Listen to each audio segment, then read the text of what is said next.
The notification pinged at 11:47 p.m. on a Thursday night. Daniel wasn't snooping. His wife Sarah's laptop sat open on the kitchen counter, connected to the charger she'd forgotten to unplug before heading to bed. The message preview glowed on the screen, impossible to ignore as he walked past to lock the front door. Does the clueless husband suspect anything yet? Faced with tears of joy, Daniel froze, his hand still on the doorknob. The sender's name read Ryan, work. His stomach dropped like an elevator with cut cables. He stood there for what felt like hours but was probably only 30 seconds, his mind racing through explanations that might make this innocent. Maybe it was about a surprise party. Maybe it was an inside joke about a different colleague's husband. But deep down, he already knew. His hands trembled slightly as he walked back to the laptop. He shouldn't look. He knew he shouldn't. But that message sat there like a live grenade, and he couldn't just walk away. He sat down slowly, the kitchen chair creaking under his weight. The screen hadn't locked yet. Sarah never remembered to set a short timeout. He clicked on the message thread. What he found in the next 15 minutes shattered the reality he'd been living in for the past 8 months. Hundreds of messages stretched back to February, right after Sarah's company had brought in Ryan as the new regional operations manager. The early messages seemed professional enough, project updates, meeting notes, strategy discussions. But somewhere around late March, the tone shifted. Missing you already. Today was too short. Can't stop thinking about Tuesday night. When can we do that again? Your husband called during our meeting. I had to bite my tongue not to laugh. Daniel's chest tightened. Tuesday night. 3 weeks ago, Sarah had told him she was working late on the quarterly presentation. She'd come home at midnight, kissed him on the forehead while he pretended to sleep, and slipped into bed smelling of wine and cologne that definitely wasn't his. He scrolled further, his eyes burning as he read message after message. They'd been careful, he'd give them that. No explicit photos, nothing that could be considered hard evidence in a legal sense. But the emotional affair was crystal clear, and the physical one was heavily implied in their coded language about late-night strategy sessions and off-site meetings. Then he found the messages from yesterday. Ryan had lunch with Peterson from HR today. He mentioned the VP promotions are basically locked in. You and me, babe. We did it. Sarah, I still can't believe it. Director of Operations and VP of Strategic Planning. We'll practically be running the Eastern Division together. Ryan, think your husband will notice you're gone even more? Or is he too busy with his little hobby projects? Sarah, Daniel, please. He barely looks up from his computer. I could probably move you into the guest room and he wouldn't notice for a week. Faced with tears of joy. Ryan, the clueless husband strikes again. Honestly, sometimes I feel bad for the guy. Sarah, don't.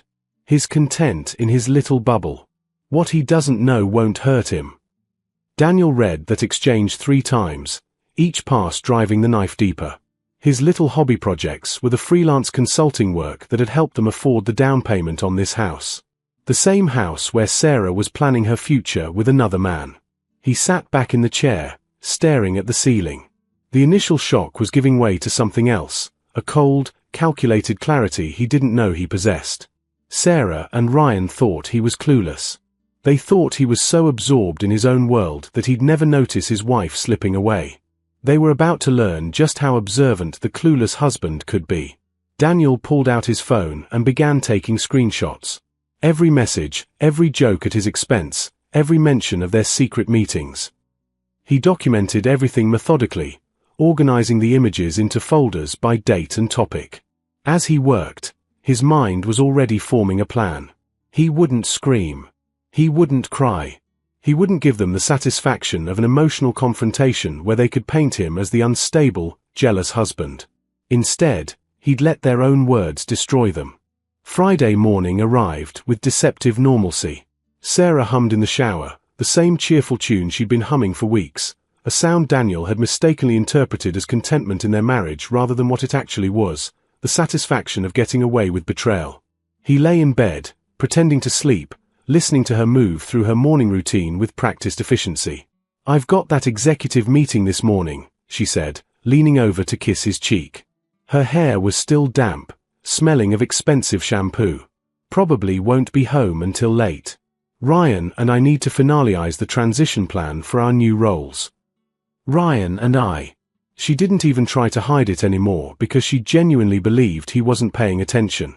Sounds important, Daniel mumbled, maintaining the facade of the drowsy, disinterested husband they'd mocked. Good luck. The moment her car pulled out of the driveway, Daniel was up. He'd barely slept, spending most of the night researching. What he'd discovered had transformed his hurt into something more powerful: leverage. Clearwater Technologies, Sarah's employer, had strict policies about workplace relationships, especially between employees in the same reporting chain. He'd found the entire employee handbook posted on their internal wiki, accessible through Sarah's saved passwords. Section 4.7 was particularly relevant: romantic or sexual relationships between supervisors and subordinates, or between employees who collaborate on strategic initiatives, must be disclosed to human resources immediately. Failure to disclose such relationships may result in disciplinary action up to and including termination. Ryan, as regional operations manager, was technically Sarah's peer, but they both reported to the same VP. More importantly, they were collaborating on the Eastern Division restructuring, a strategic initiative if there ever was one. And they were about to be promoted into positions where Ryan would have indirect authority over Sarah's budget and resources. They hadn't disclosed anything.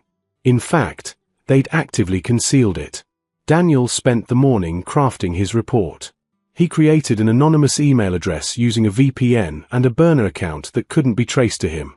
He didn't write an emotional screed or a jealous husband's rant. Instead, he wrote a clinical, professional report that an HR department couldn't ignore. To whom it may concern. I am writing to report a serious violation of company policy regarding undisclosed workplace relationships and potential conflicts of interest. Sarah Kellerman, Director, Strategic Planning, and Ryan Porter, Regional Operations Manager, have been engaged in an undisclosed romantic and/or sexual relationship while collaborating on the Q3-Q4 Eastern Division restructuring initiative. This relationship has been ongoing since approximately February of this year and has been deliberately concealed from HR and management. Both employees are currently being considered for VP-level promotions that would place them in overlapping authority structures, creating significant conflicts of interest. I have attached documentation supporting these claims, including communications between the two employees that reference their relationship, undisclosed personal meetings, and discussions of their upcoming promotions. This evidence was obtained from company communication systems. This relationship and its concealment violate Section 4.7 of the Employee Handbook. Given the senior level of both employees and the strategic importance of the projects they're collaborating on, I believe this matter requires immediate investigation. I am submitting this report anonymously due to concerns about potential retaliation, but I am willing to provide additional information if needed through this secure channel.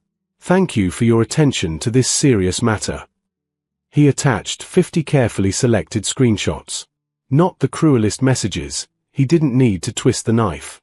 Just the ones that clearly documented the relationship, the concealment, and the professional collaboration that made it a policy violation.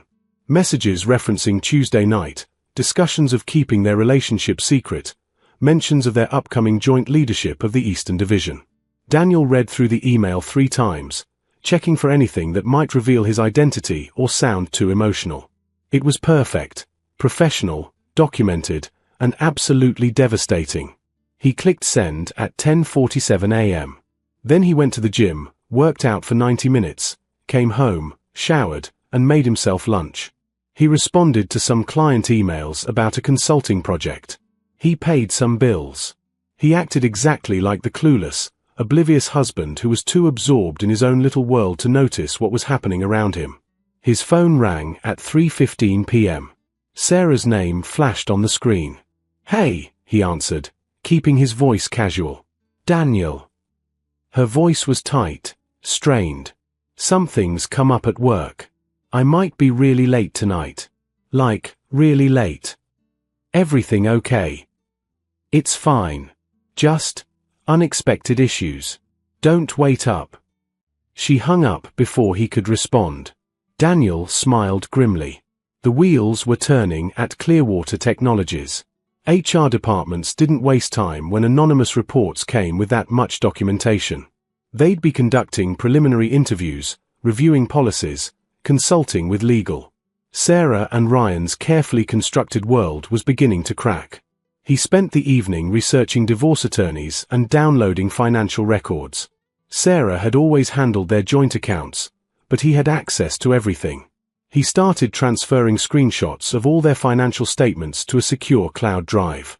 Their savings, their investment accounts, the mortgage details, credit card statements. If he was going to do this, he was going to do it right. Sarah came home at 11:30 p.m., her face pale and drawn. She barely spoke to him, just mumbled something about being exhausted and went straight to bed. Through the bedroom door, he could hear her typing frantically on her phone. Daniel slept in the guest room that night, claiming he didn't want to disturb her since she'd had such a stressful day. The clueless husband was gone.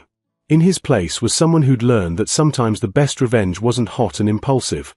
It was cold, calculated, and absolutely inevitable. Monday morning hit like a Category 5 hurricane. Daniel was up early, coffee in hand, watching Sarah rush through her morning routine with barely concealed panic. Her phone had been buzzing since 6 a.m., she'd silenced it, but he could see the screen lighting up every few minutes with incoming messages. "Big day?" he asked innocently, sipping his coffee. "You have no idea," she muttered, not even looking at him as she applied her makeup with shaking hands. "There's this situation at work. It's complicated. Want to talk about it?" "No. I mean, I can't. It's confidential." She grabbed her bag and headed for the door, then paused. "Daniel, if anyone calls asking about me, anyone at all, tell them I'm not available and take a message. Don't tell them anything about our schedule or my whereabouts." He raised his eyebrows.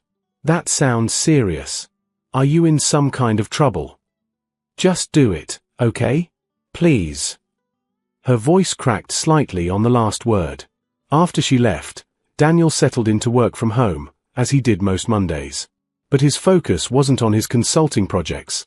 It was on the carefully monitored email account he'd created. At 9:47 a.m., he received exactly what he'd been waiting for, a response from Clearwater Technologies HR. "Thank you for bringing this matter to our attention. We have initiated a formal investigation into your allegations. If you have any additional information that may be relevant, please respond to this secure channel. Your anonymity will be protected to the fullest extent possible under company policy and applicable law." Daniel leaned back in his chair. They were taking it seriously. Of course they were. He'd handed them a liability nightmare wrapped in a bow. An undisclosed relationship between senior employees who were about to be promoted into overlapping authority structures. That was every HR department's worst fear, especially in the current corporate climate where one whistleblower lawsuit could cost millions. What Daniel had learned from his research was that companies like Clearwater didn't mess around with these situations. The investigation would be swift and thorough. They'd interview Sarah and Ryan separately, review communication logs, talk to colleagues who might have noticed something. And they'd do it all before the VP promotions were officially announced, because announcing a promotion and then having to revoke it was a PR nightmare. His phone rang at 2:30 p.m. It was Sarah. "They're grilling us," she said without preamble, her voice barely above a whisper. "Someone reported us to HR. They have messages. Daniel. Screenshots of our conversations." "What conversations?" Daniel asked, proud of how confused he sounded. "With who?" "With Ryan. Someone's been accessing our company communications and they sent everything to HR. They know we've been working closely together, and someone's trying to make it look like something inappropriate." "Is it something inappropriate?" Silence on the other end. Then, "It's complicated. We're friends, close friends, and some of our messages might look bad out of context. But someone's trying to sabotage us right before our promotions. This could ruin everything we've worked for." "Who would do something like that?" "I don't know, but when I find out." She left the threat hanging. "Look, I'm going to be in meetings all afternoon. HR, legal, probably my supervisor. This is a nightmare. Do you need me to do anything? Just be supportive, okay? I might need you to be my character witness or something. Tell them we have a strong marriage, that I'm trustworthy, that kind of thing. Daniel almost laughed at the audacity. She wanted him to vouch for her trustworthiness while she was being investigated for an affair. Of course, he said. Whatever you need. After she hung up, he sat for a long moment, staring at his phone. The guilt that might have plagued another person in his position was notably absent. He'd simply provided factual information to the appropriate department. If Sarah and Ryan's own words were damning, that wasn't his fault, it was theirs. At 4:15 p.m., his burner email account received another message, this time from a different address within Clearwater's domain. The subject line read, "Follow-up questions, confidential investigation. Thank you again for your report. As our investigation proceeds, we need clarification on several points. What is your relationship to the employees in question? How did you obtain access to their communications? Do you have knowledge of any specific incidents where their relationship affected business decisions or created conflicts of interest? Are you aware of any other employees who have knowledge of this relationship? Your responses will help us determine the scope and severity of the policy violations. Please note that while we are respecting your anonymity, we may need additional information to proceed with appropriate disciplinary actions." Daniel considered his response carefully. He needed to give them enough to keep the investigation moving without revealing his identity. After an hour of drafting and revising, he sent his reply. 1. I prefer not to disclose my specific relationship to protect my anonymity, but I have regular indirect contact with both employees through professional channels. The communications were obtained through shared company resources that both employees left accessible. I did not hack or illegally access any systems. I have knowledge of multiple undisclosed personal meetings between the employees that coincided with business travel and were not reflected in official schedules or expense reports. I can provide specific dates if needed.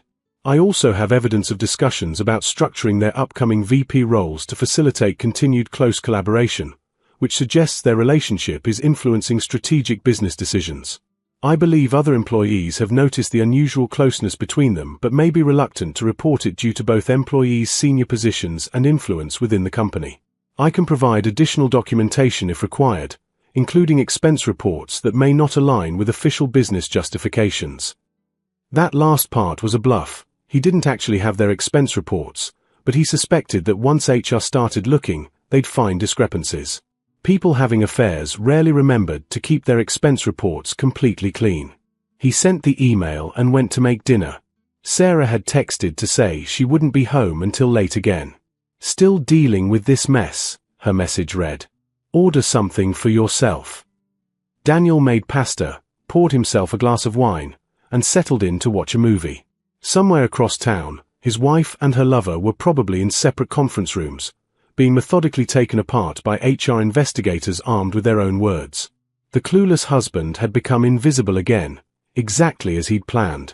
By Tuesday afternoon, the situation at Clearwater Technologies had escalated from an internal investigation to a full-scale corporate crisis. Daniel knew this because Sarah had come home Monday night looking like she'd aged 5 years in a single day, and by Tuesday morning, she was receiving calls from lawyers, both company lawyers and a personal attorney she'd apparently retained. They're suspending us pending investigation, she told Daniel Tuesday morning, her voice hollow. Both of us. Ryan and me. They're freezing our promotions and removing us from the Eastern Division project. Daniel, this is destroying my career. He looked up from his laptop, carefully arranging his features into concerned confusion. I don't understand. You said it was just some messages that looked bad out of context. Why would they suspend you over that? Because whoever sent them to HR included more than just messages. She was pacing the kitchen like a caged animal. They have dates, times, expense reports. They're claiming Ryan and I falsified business justifications for personal trips. They're saying we violated conflict of interest policies and potentially committed expense fraud. Did you? She spun to face him. We may have blurred some lines.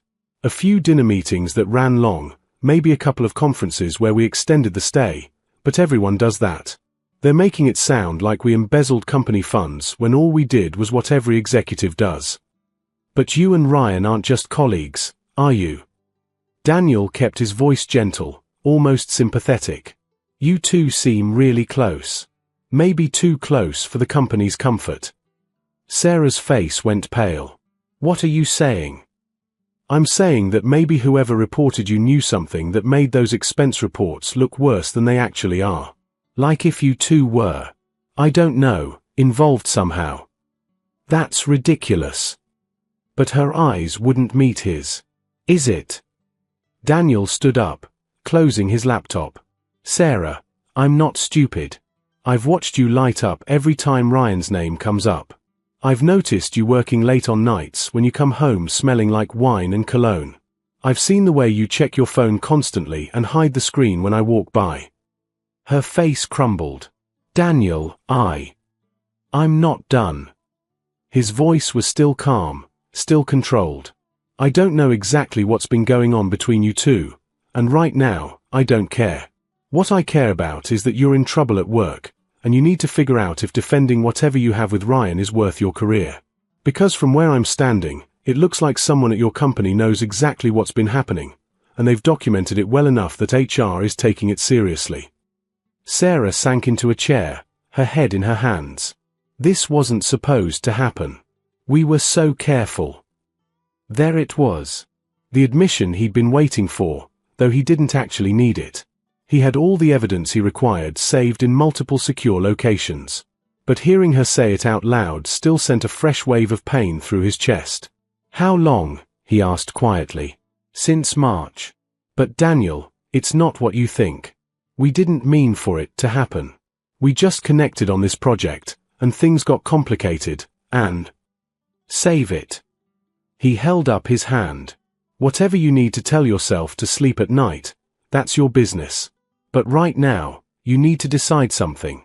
Are you going to come clean to HR and maybe save part of your career, or are you going to keep lying and hope this goes away? She looked up at him, tears streaming down her face. I can't admit it. If I admit we had a relationship, they'll fire us both.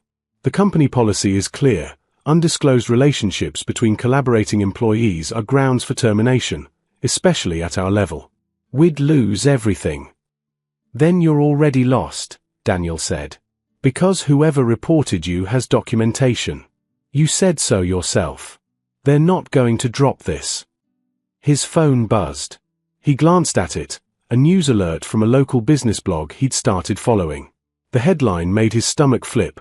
Clearwater Technologies suspends 2 executives amid ethics investigation. He showed Sarah the screen. Her face went from pale to ashen. Oh my God. It's public. How is it public already? Daniel skimmed the article. Someone had leaked the investigation to the press, probably someone at Clearwater who was unhappy with how Sarah and Ryan had been fast-tracked for promotions. The article didn't name them specifically, but it mentioned 2 senior executives under investigation for undisclosed conflicts of interest and potential expense fraud related to an inappropriate workplace relationship. In their industry, in their city, people would figure out who it was by the end of the day. Sarah's phone started ringing. Then Daniel's. Then Sarah's again. She looked at the screen and her hands started shaking. It's my mother. And my sister. And, oh God, it's people from work. How did this get out so fast? The internet, Daniel said simply. You should probably answer them. But she just sat there, frozen, as both their phones continued to buzz with calls and texts. Daniel picked up his phone and started reading the messages. Friends asking if Sarah was okay. Former colleagues expressing shock. His own sister asking if the news story was about Sarah's company. By Wednesday morning, it had exploded across professional networks. Someone at Clearwater had provided more details to the business press, and now multiple outlets were running stories about the executive affair scandal at one of the region's major tech companies. They still weren't naming Sarah and Ryan directly, but their LinkedIn profiles were being passed around in screenshots, their professional reputations being dissected by thousands of strangers. Ryan called Sarah on Wednesday afternoon. Daniel heard her end of the conversation from his office. This is your fault. You said we were being careful. Yes, I know we both participated, but you're the one who insisted on using company chat. I don't care what the lawyers say, my career is over. No, we can't see each other. Are you insane? That's exactly what they're watching for. She hung up and screamed, an actual primal scream of frustration and rage. Daniel found her in their bedroom, surrounded by tissues, her laptop open to the latest article about the scandal. This one had a comment section, and people who claimed to work at Clearwater were sharing details. Lots of details. Everyone knows, she whispered. Everyone in the industry knows it's me and Ryan. Our names are in the comments. People are calling us cheaters and frauds. There are memes, Daniel. Actual memes about us. He sat down next to her, maintaining the appearance of the supportive husband. What did your lawyer say? That I should prepare for termination. They found 3 conferences where Ryan and I extended our stays and charged the extra nights to the company, plus 5 dinner meetings that exceeded reasonable business expenses. Combined with the undisclosed relationship and the messages about keeping it secret, it's enough for them to fire us for cause. What about Ryan? His done. They're terminating him Friday. Mine might take longer because I've been there longer and my lawyer thinks we can negotiate a resignation instead of a firing, but either way. She looked at him, her eyes red and swollen. I'm going to lose my job. My reputation. Probably my entire career in this industry. Over a stupid affair that wasn't even that serious. Daniel felt a flicker of something, not quite satisfaction, not quite vindication. Maybe it was just the recognition that actions had consequences, even for people who thought they were too smart to get caught. Not that serious, he repeated quietly. Sarah's face crumpled. I'm sorry. God, Daniel, I'm so sorry. You've been nothing but supportive through this whole nightmare, and I've been lying to you for months. You deserve so much better than this. She had no idea how much better he was about to demand. The following Monday arrived with brutal finality. Daniel woke early, made coffee, and sat at the kitchen table with a folder he'd been preparing all week. Inside were printed copies of everything, the messages, the timeline, financial records, and papers from the divorce attorney he'd quietly retained on Thursday. Sarah was still asleep. She'd been sleeping more and more, hiding from the wreckage of her life. On Friday, Clearwater had officially terminated Ryan for cause. Sarah's termination was scheduled for today at 10 a.m., though her lawyer was still trying to negotiate a resignation agreement that might preserve some semblance of her professional reputation. She emerged from the bedroom at 7:30, already dressed in a business suit despite having nowhere to go. Habits die hard. I thought you might want to look professional for your final meeting, Daniel said, gesturing to her outfit. The lawyer thinks looking polished might help with the negotiation. She poured coffee with shaking hands. I still can't believe this is happening. 2 weeks ago, I was about to become a VP. Now I'm about to be fired and blackballed from my entire industry. Not quite 2 weeks ago, Daniel said calmly. 11 days ago, to be exact. That Thursday night when I saw the messages on your laptop. Sarah's cup stopped halfway to her mouth. What? Daniel opened the folder and slid the first page across the table, a printout of the message from Ryan asking about the clueless husband. Her face went through several shades of pale as she recognized it. I saw this message Thursday night, 11 days ago, Daniel continued, his voice steady and clinical. I read through your entire chat history with Ryan. Every message, every joke at my expense, every plan you two made for your future together. Every time you called me clueless or said I wouldn't notice you slipping away. Daniel, I can explain. I'm not interested in explanations. I'm interested in you understanding exactly how this happened. He slid another page across the table. This is the anonymous report I sent to Clearwater's HR department on Friday morning. These are the screenshots I provided. This is the follow-up information I gave them when they asked for clarification. Sarah stared at the documents, her face transforming from confusion to horror to rage. You destroyed my career. You reported us. I provided factual information about policy violations to the appropriate corporate department. You destroyed your own career by having an affair, falsifying expense reports, and mocking your husband while planning your promotions with your lover. You vindictive bastard. She was on her feet now, shaking with fury. You didn't just report us, you leaked it to the press. You made sure everyone would know. Actually, I didn't leak it to the press. That was probably someone at Clearwater who was upset that you and Ryan were being promoted over more qualified candidates. But I can't say I'm sorry it happened. Daniel remained seated, calm. You and Ryan thought I was too absorbed in my little hobby projects to notice what was happening in my own marriage. You thought I was blind and useless. So I let you keep thinking that while I documented everything. Sarah grabbed the edge of the table. Why? Why didn't you just confront me? We could have worked this out. Could we? Because from your messages, it sounded like you'd already made your choice. You were planning a future with Ryan. You said I lived in a little bubble and what I didn't know wouldn't hurt me. He stood up now, meeting her eyes. But here's what you didn't understand. I wasn't clueless. I was just quiet. And you mistook my quietness for blindness. So you decided to ruin my life instead of trying to save our marriage. I decided to protect myself from someone who was actively betraying me while mocking me to her lover. There's a difference. He slid the final set of papers across the table. These are divorce papers. I'm filing on grounds of adultery. Given your admitted affair and the evidence I have, my attorney is confident we can get a favorable settlement. Sarah's hands trembled as she picked up the papers. You've thought of everything, haven't you? You've been planning this whole thing while pretending to be the supportive husband. I learned from the best, Daniel said.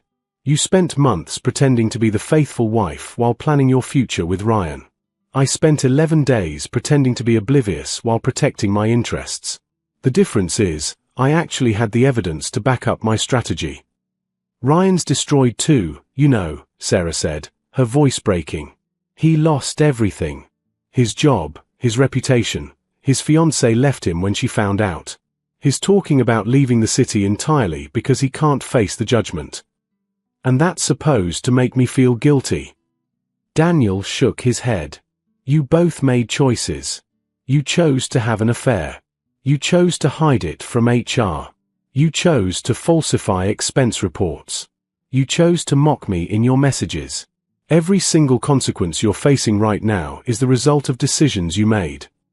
Sarah sank back into her chair, the divorce papers clutched in her hands. I never thought you had it in you. The cold calculation, the planning, the revenge. I thought you were too nice, too passive. I was never passive, Daniel corrected. I was respectful. I trusted you. I gave you space because I thought we were partners. But you interpreted my trust as weakness and my respect as ignorance. That was your mistake, not mine.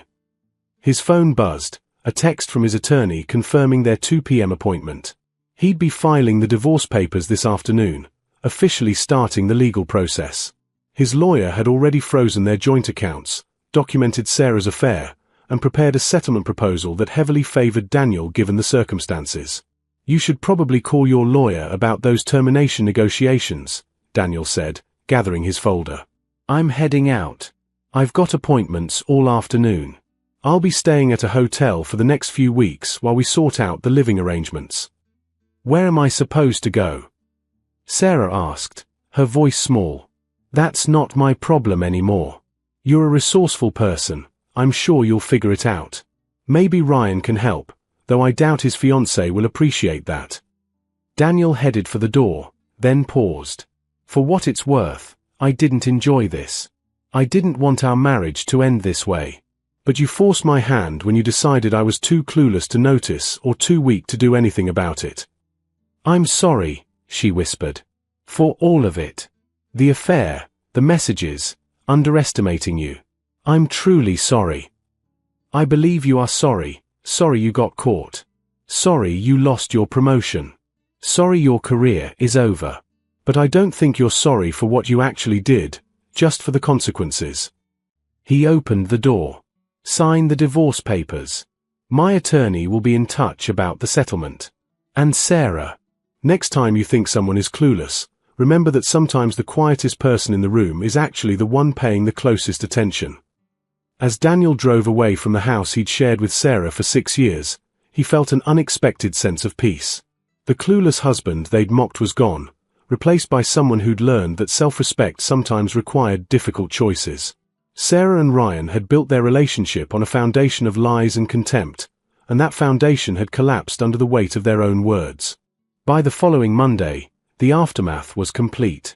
Ryan had indeed left the city, relocating across the country to escape the professional damage. Sarah had accepted a resignation agreement from Clearwater that at least avoided the word termination on her official record, though everyone in the industry knew what had really happened. She'd moved in with her sister temporarily, unable to afford their house on her own without a job. The divorce proceedings were underway, with Sarah's leverage essentially non-existent given the documented affair. Daniel's attorney had negotiated a settlement that protected his assets and ensured he wouldn't be paying spousal support to someone who destroyed their marriage. 3 weeks after that Thursday night discovery, Daniel sat in his new apartment, smaller than the house, but entirely his, and reflected on the journey. He wasn't proud of the destruction he'd caused, but he wasn't ashamed either. He'd simply refused to be the punchline to someone else's joke. His phone buzzed with a message from a friend. "Hey man, heard about you and Sarah. I'm sorry. If you need anything, let me know." Daniel smiled slightly and typed back, "Thanks. I'm actually doing okay. Better than okay, honestly. Sometimes the best thing that can happen is learning who people really are." He hit send and closed his phone. Somewhere in the city, Sarah and Ryan were dealing with the consequences of their choices, the lost careers, the damaged reputations, the professional exile. They'd thought the clueless husband would never be the wiser, that they could build their future on the ruins of his dignity. They'd learned otherwise. And in learning that lesson, they discovered that sometimes the quietest revenge is simply letting people face the natural consequences of their own actions. Daniel hadn't destroyed them, they'd destroyed themselves. He'd just made sure the evidence was presented to the right people at the right time. The clueless husband had turned out to be the most aware person in the entire situation. And by the time Sarah and Ryan realized it, their lives were already in shambles, all from their own doing, documented in their own words, collapsed by their own arrogance. Justice, Daniel had learned, didn't always require dramatic confrontations or elaborate schemes. Sometimes it just required patience, documentation, and the willingness to let people destroy themselves with their own choices. And on that Monday, 3 weeks after the discovery that changed everything, Daniel felt something he hadn't felt in months: free.